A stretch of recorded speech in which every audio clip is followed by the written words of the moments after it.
Je suis Langy Mamiar, je travaille en parlant à travers Christophe Albert, qui est Monseigneur Christophe Albert, évêque de l'Universelle Fraternité par l'abbé Julio. Oui, il faut dire aussi que nous sommes en train de déterrer un chapitre douloureux du plan national, mais nous n'avons pas trop envie de changer notre activité quotidienne, dans le sens où cela pourrait être vu comme une genre de source qui pourrait nous inonder avec des énergies qui viendraient nous perturber dans notre action. Nous sommes aussi capables de comprendre ce que vous dites, mais sachez que nous ne cherchons ni à être honorés, ni la gloire à titre personnel, mais nous voulons une vie.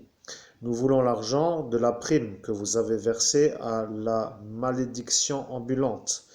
Vous avez dénoncé que ce Christophe Albert était un bon médium, mais vous avez finalement dénoncé que c'était le bon médium alors que c'était le pédophile. Voilà le problème. Vous avez donc ensuite dit que le monsieur qui a l'air malade est plutôt un homme qui a l'air malade, mais c'était lui le médium. Vous avez parlé à l'évêque de Metz qui se dit être évêque de Metz, alors que lui est le sorcier qui doit détruire la filiation de l'abbé Julio, et que l'homme qui était malade à vos yeux est celui qui avait l'abbé Julio. Vous êtes arrivé au moment où nous sortions de cette ambiance et nous avons subi une tentative de meurtre avec préméditation en début de soirée pour que nous soyons dans cet état en fin de soirée. Cela maintenant est à revisiter. Il faut visiter Toulouse.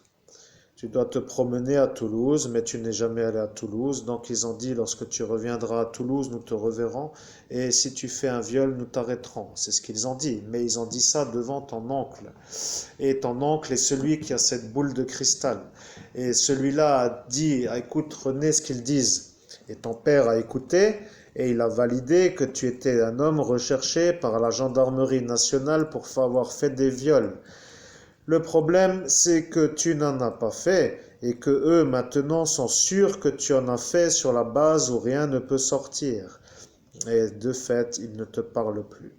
Mais ils ont choisi de se tromper volontairement pour avoir un prétexte de ne plus te parler, car ils n'avaient jamais encore eu le prétexte de pouvoir ne plus te parler, et maintenant ils ne te parlent plus. Voilà, c'est tout, il n'y a rien d'autre à comprendre, c'est comme ça la vie, mais oui, c'est comme ça.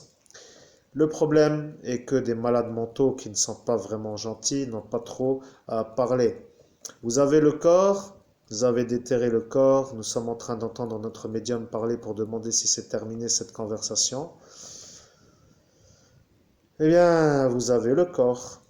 Voilà, vous avez voulu l'avoir. Je vous ai dit, nous allons faire une médiumnité, j'espère que cela marchera.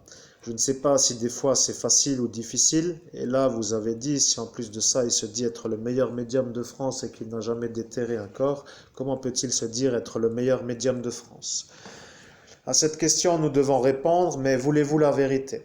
La vérité est que lorsqu'un évêque transmet son don de médium, le don vient d'évêque à évêque. Et un évêque qui vient juste de transférer le don de médium à un autre évêque est sûr et certain que la médiumnité est à 100% de ses capacités.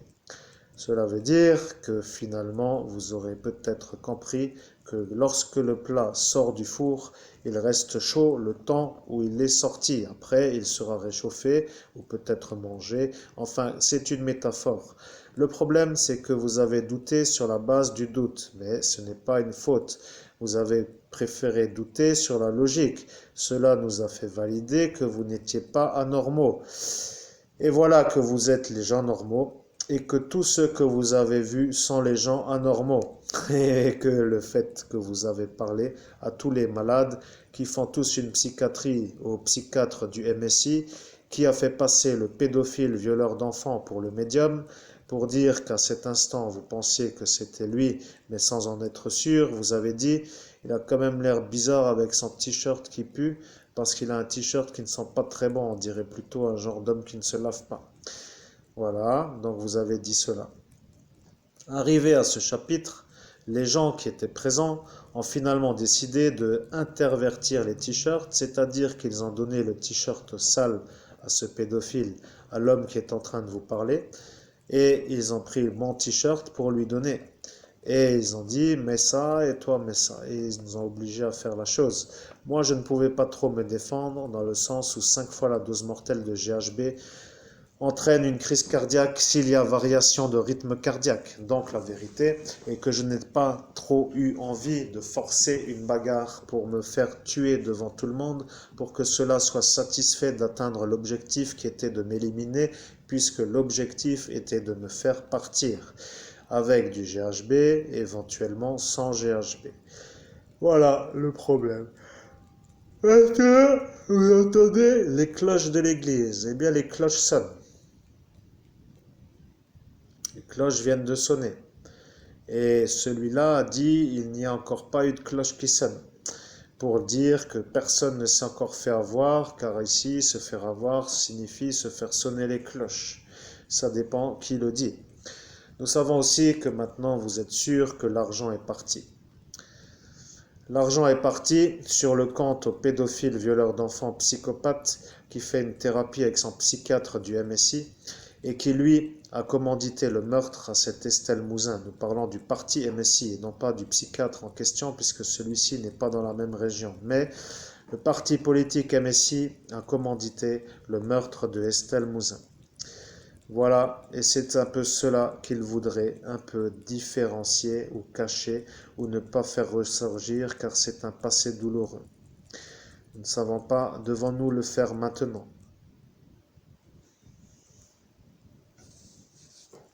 Non, nous ne devons pas le faire maintenant. Nous repartirons sur cela si cela est souhaité. Sachez qu'un médium, qui est un évêque, qui travaille, peut ressortir les conversations de tout ce qu'il souhaite. Cela vous fait peur, mais ici c'est plutôt la gloire, car la gloire arrive lorsque les conversations qui sont faites pour que nous soyons accusés à tort d'avoir fait ce que nous n'avons pas fait sont prises dans une certaine vérité. Eh bien, lorsque la vérité ressort, c'est plutôt glorieux, car maintenant vous avez compris que la véritable problématique est de récupérer l'argent auprès d'un patient psychiatrique qui fait une thérapie chez un psychiatre qui lui en fait aussi une. Et le fait que l'argent a été viré, eh bien, prouve que l'argent n'est plus chez vous. Et le fait que l'argent n'est plus chez vous prouve qu'il est arrivé là où il aurait dû arriver, mais pas là où il aurait dû arriver. Voilà.